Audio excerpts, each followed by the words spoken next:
afternoon and welcome to Monk Towers, the Evan Monk Show live on A1R Radio and Moonstruck TV. Hope you're all doing well and keeping warm if you're in where I am, or keeping cool if you're in a nice warm part of the world. So tonight I want to just revisit something I spoke about on an earlier show, which is fear. What is fear and what the issue is with regard to attachment. Attachment is one of those things that is the biggest cause of fear. So we'll look at fear and what it is, apart from an emotion. So we've all heard the sayings, the acronyms fear, false evidence appearing real. But you can twist that on its face or on its head, and you can say face everything and rise. So there's two ways of looking at fear. If we think about what fear is as an emotion, it's really from back in prehistoric cavemen's days when it was a fight or flight syndrome. You know, we were likely to be, when we weren't top of the food chain, if you like, we were likely to be eaten by a predator. And so the body kicked into fear to give you that extra burst of adrenaline or chemicals in the body so you could make a hasty retreat or fight if you needed to. So it was the fight or flight syndrome.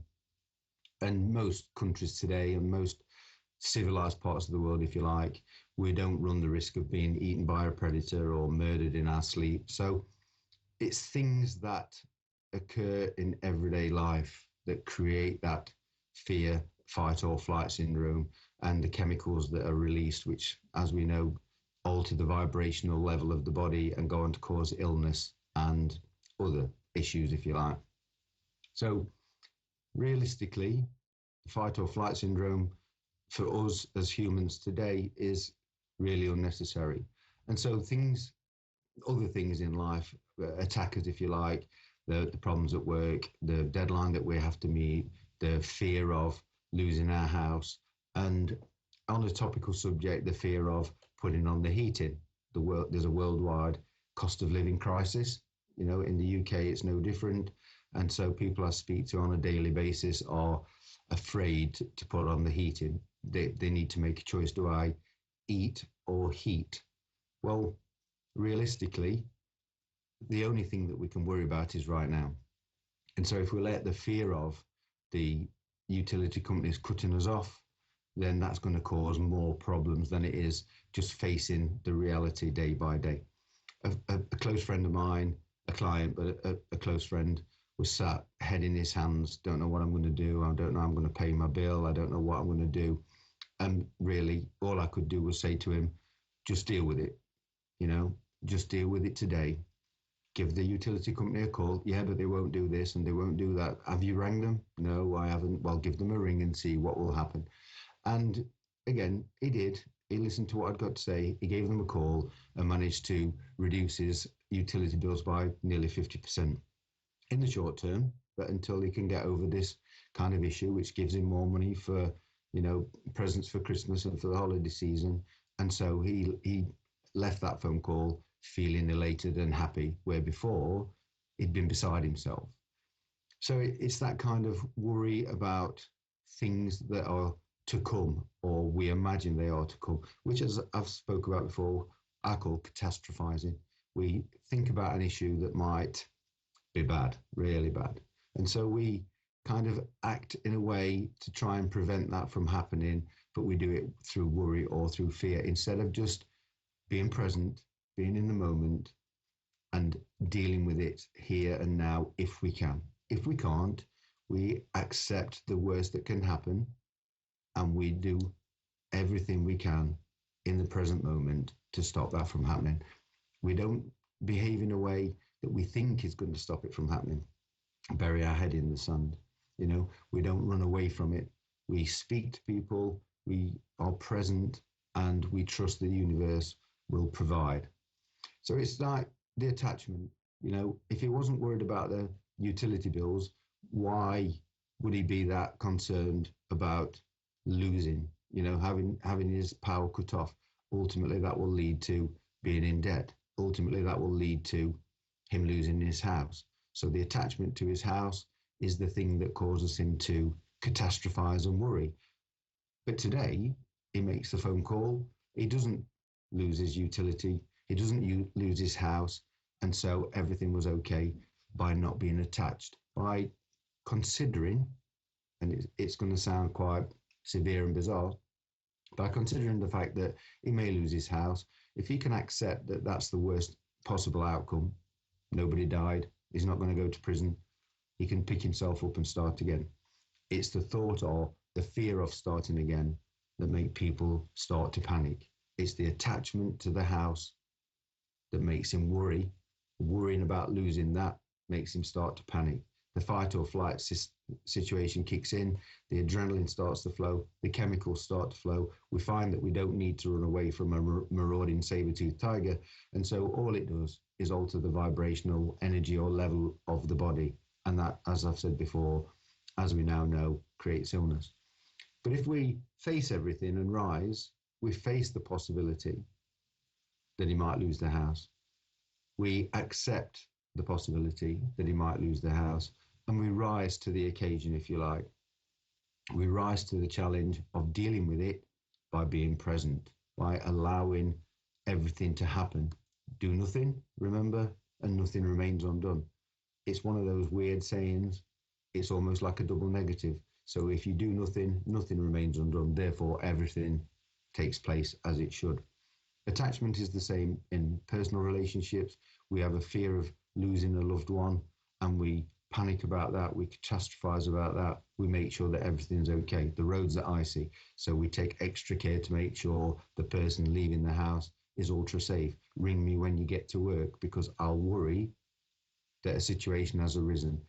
Well, the person walking to work or driving to work probably isn't concerned, because they're capable of walking in the ice, they're capable of driving in the ice. So the person that said, ring me when you get to work, is the one with that anxiety and that issue, rather than, it sounds horrible and hard, if something did happen, dealing with it then, dealing with it exactly as it happened by being present and in the now. So attachment, again, to relationships, you've got a partner and you love that person.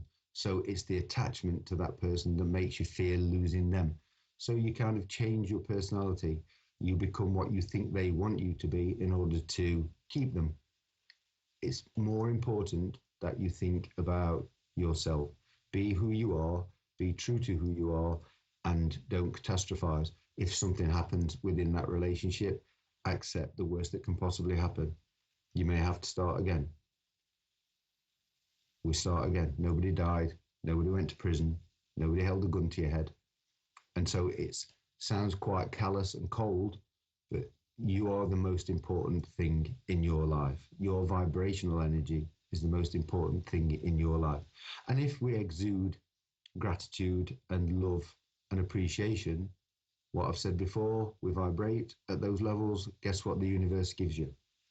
So instead of catastrophizing and panicking and being attached to that person, making them feel cloyed or restrained or accusing you of being controlling, it comes from a genuine place. You try to make sure that everything's okay and you care for that person. But if they turn around and say, why are you controlling? Why do you tell me to do this? Why do you want me to ring you every time I get to work just to make sure I'm safe? That comes from a place of love from yourself. But how is that interpreted by the other person? It's that attachment. It's that fear of loss. It's that fear of losing that person within that relationship. Can you start again? Do you want to start again? Is it really worth changing yourself to please that other person? Because then you stop being who you really are. If you are who you really are, and that other person really does love you, they will accept you for that. If not, there's many times, many relationships that I know of where people have changed who they are to try and please the other person or appease the other person, and in the end it's ended up not working. You know, the relationship ends because that person resents the other for making them behave in a certain way, and yet they chose to behave that way out of fear of loss, out of that attachment. It's the same in all walks of life. The new car, do I need the new car? Do I really need the latest iPhone? That's an attachment. It's a fear of not being up with the kids, trendy, having the latest gadget.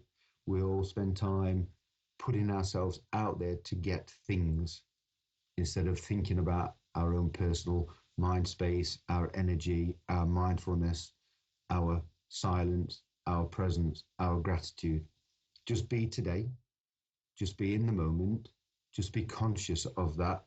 Acknowledge, as I've said many, many, many times, acknowledge the thoughts. What if he does walk to work and fall over? What if she does bump the car? Take those thoughts, acknowledge them, but let them go.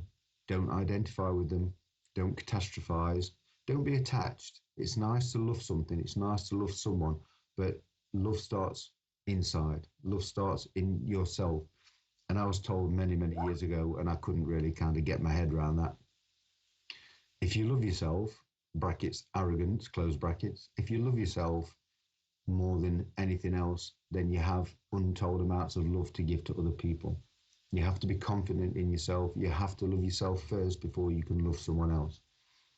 It's about attachment. It's about the fear of loss. False evidence appearing real. Let's change that, people. Let's change it, make it face everything and rise. And with that, I'll bid you fond farewell. Wrap up tight if you're nice and cold like I am. And, well, I won't say about taking your clothes off because producer Dave might have something to say, but stay safe if it's warm and hot. Wrap up if it's cold. And have a great week. And I'll see you next time. Thanks for viewing. Take care.